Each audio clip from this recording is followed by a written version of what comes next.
各位朋友，大家好，歡迎嚟到廣州土著頻道，我係方亮。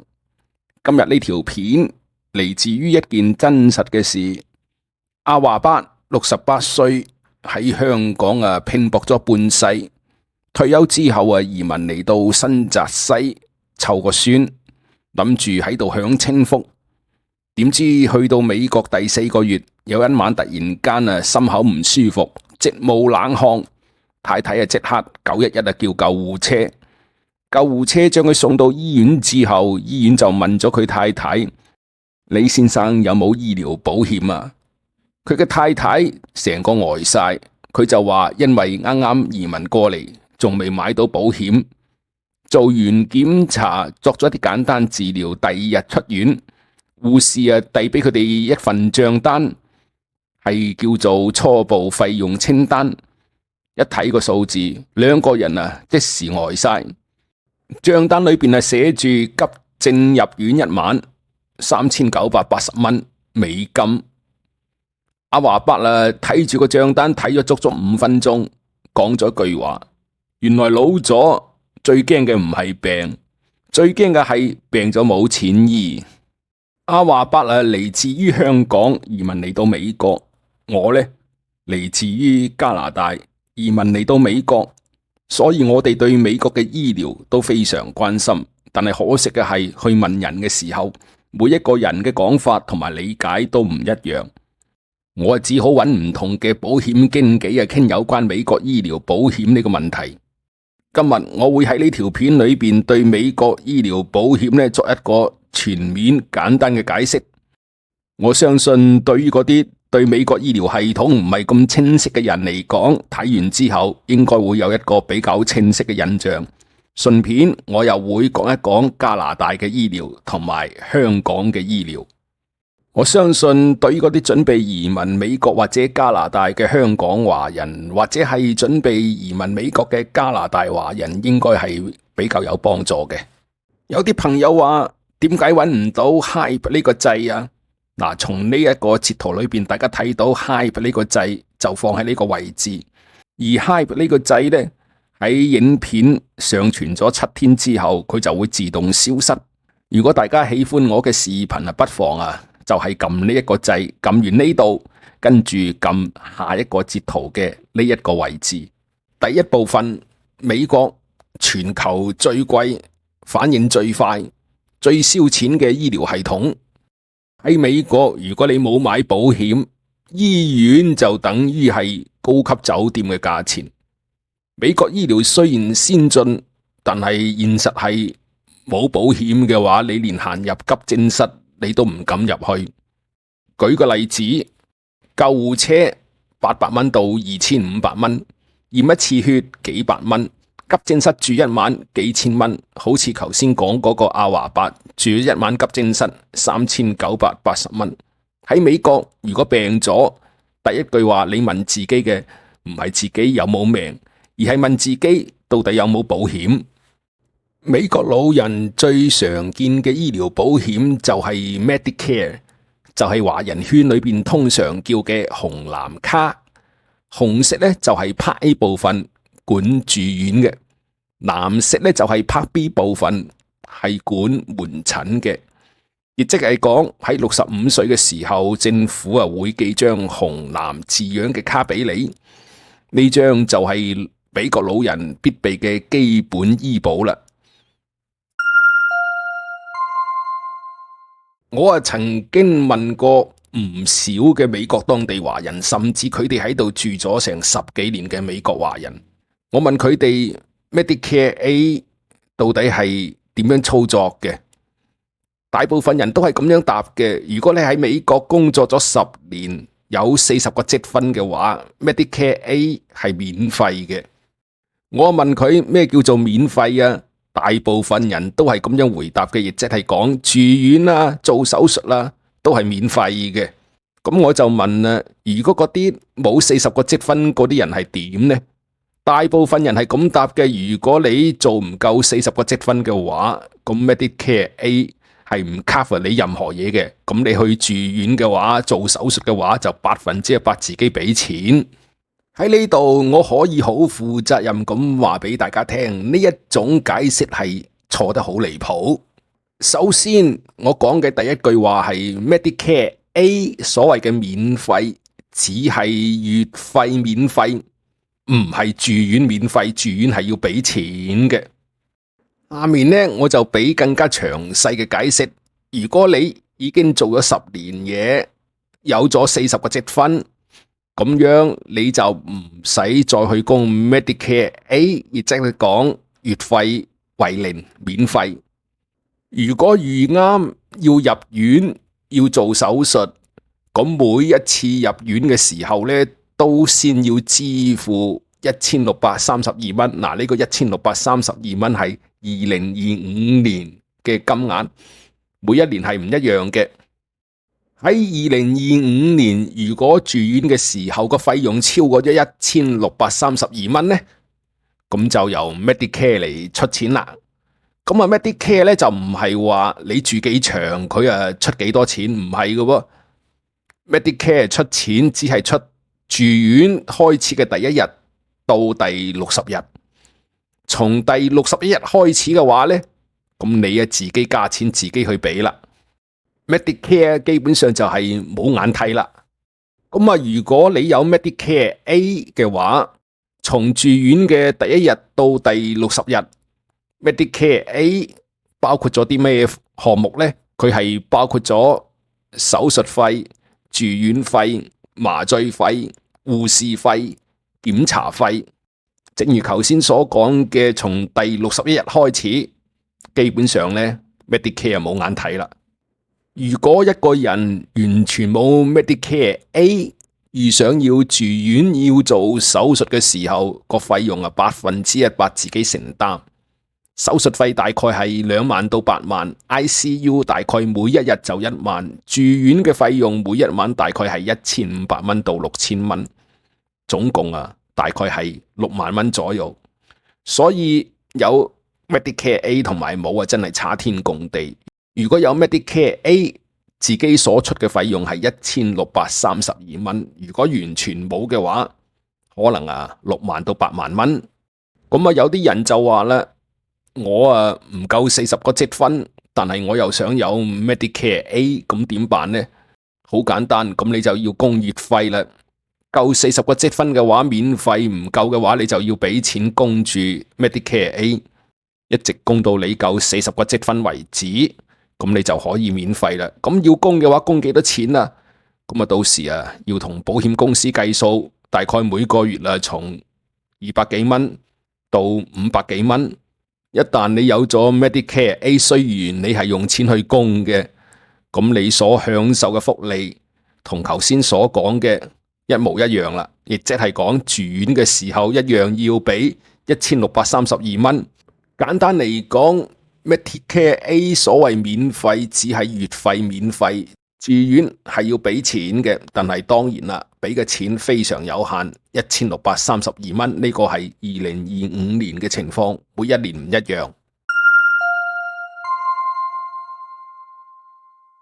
講到紅藍卡，亦即係 Medicare， 其實對老人家影響最大嘅，並唔係頭先我哋所講嘅住院嗰部分 Medicare A， 而係 Medicare B。Medicare B 關注嘅係門診嗰一部分，因為大部分老人嘅醫療都喺門診嘅，譬如講家庭醫生、專科醫生、驗血、驗尿、X 光、CT、MRI、心臟、糖尿病、風濕、骨科、門診手術、癌症門診治療，上邊所講嘅呢啲全部都要靠 Medicare B 嚟負擔。我曾經考察過，有人問過咁嘅問題，就係話到咗65歲可唔可以唔買 Medicare B 啊？嗱，從法律上嚟講，你可以唔買，亦都可以延遲嚟買，但係呢，喺現實嚟講，後果非常嚴重。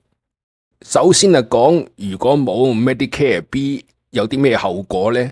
就等於係門診冇晒保障，全部要自費。因為冇 Medicare B 嘅話，家庭醫生、專科驗血都要自費，CT、MRI 就比較貴啦，每次係1000蚊到5000蚊，門診手術亦係自費8000蚊到20000蚊，癌症門診治療更加係自費啦，亦即係講冇咗 Medicare B 等於就冇咗醫保。第二種情況就係有啲人到咗65歲，佢就唔去買 Medicare B， 佢話我遲啲買得唔得啦？嗱，從法律上嚟講呢係得嘅，但係有一個問題係會有終身罰款，每遲1年終身加10%嘅月費。舉個例子，如果延遲3年之後先至加入，每個月呢都要多付30%嘅罰款，並且係終身支付，永不消失。當你聽到終身罰款嘅時候，會唔會被嚇親呢？仲有就係如果冇 Medicare B， 咁就完全唔能夠加入 Medicare C。Medicare C 係屬於補充保險，亦即係講冇咗門診保險同埋冇咗補充保險，亦即係等於冇晒醫保。咁有一個問題就係 Medicare B 係咪係人都要俾保費呢？答案係人都要俾保費。佢同 Medicare A 係完全冇聯繫嘅，不管你 Medicare A 係免費還是要自己俾保費， Medicare B 每個人都要俾保費，而且每一年嘅保費係唔一樣嘅。咁有一個問題啦，有啲人話紅藍卡嘅 B 部分每一個人嘅保費都係一樣嘅，其實呢個係誤解。佢係主要分2大人群，一種就係普通老人，指嘅係低收入同埋中產；一種係高收入老人。政府會查申請人2年前嘅收入，如果單身嘅話，收入大於103000蚊嘅話，或者係夫妻2個聯合起上嚟收入大於206000蚊嘅話，Medicare 嘅保費就要加價，加到甚至每個月差唔多600蚊。咁對於普通老人嚟講，佢每個月嘅保費係幾多呢？喺2025年，普通老人每個月嘅保費係174蚊7毫。但係呢，你雖然每個月俾保費，但係每次去睇醫生嘅時候呢，仲係要自己揞錢，揞幾多錢呢？佢每一年呢有個叫做年度自付額，亦即係 deductible。咁喺2025年呢，呢個年度自付額，亦即係 deductible 呢，就係257蚊。咩意思呢？你自己揞荷包，揞荷包睇門診嗰一年，如果你嘅費用已經達到257蚊嘅時候呢， Medicare 開始關心你啦。所謂關心，只不過係譬如講喺2025年你睇病已經俾咗257蚊，之後如果你繼續睇病呢， Medicare 幫你出80%，自己仍然要出20%噃。個英文名稱叫做 Co-Insurance。 跟住呢，我又聽到過有人咁樣問 Medicare B 可唔可以好似 Medicare A 一樣，夫妻2個共同享用啊？答案係完全唔可以。Medicare B 完全係100%個人保險，唔係家庭保險，邊個買就邊個享用。佢係同自己每個人嘅社安號碼，亦即係 SSN 係連埋一齊嘅。其實美國嘅老人家最驚嘅美國制度就係呢個所謂嘅事先批准制度啦。好多檢查、手術、藥物都要保險公司批准咗先至可以做，如果唔批你就去做，保險係唔會賠嘅。咁成張單呢就自己睇數啦，老人家就最怕呢樣嘢。前邊我哋講咗咁多，美國醫保都係有關美國紅藍卡嘅用法，全部係針對65歲或者65歲以上嘅美國公民或者綠卡人士。但係如果未到65歲點辦呢？嗱，呢個對新移民尤其重要啦。未到65歲又冇嘢做，自然就冇公司同你買醫保啦，係咪？當然啦，市場上有好多保險公司提供醫保嘅，但係都非常貴，私人保險非常貴。唯一可以考慮嘅就係奧巴馬保險啦。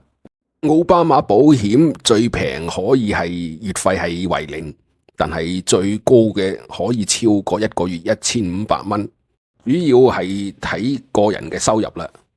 如果你話當晚阿華伯有奧巴馬保險嘅話，睇嚟我要另外開一條片，要講清楚有關奧巴馬保險啦。我係從加拿大移民嚟到美國，咁有啲加拿大朋友就話啦，加拿大幾好啊，醫療免費，走去美國嗰度做乜嘢呢？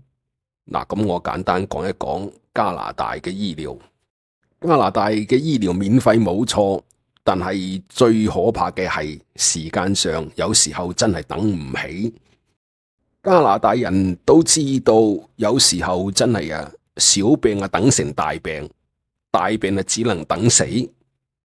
最主要原因就係喺加拿大唔夠醫生，唔夠手術室，亦都唔夠資源。